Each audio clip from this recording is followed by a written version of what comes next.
In episode 425, which was recorded a few years ago, we discussed Kamal and Github Actions.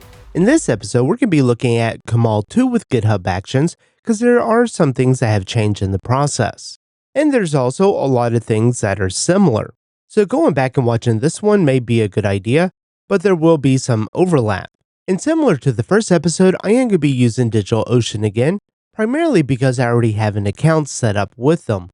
However, this is going to work if you're using Hetzner or many of the other providers. And did you know that you can go to railsstore.com to get your own Ruby on Rails t-shirt or your Drift and Ruby t-shirt? To watch this full episode and more videos, visit driftandruby.com and subscribe to the Pro membership.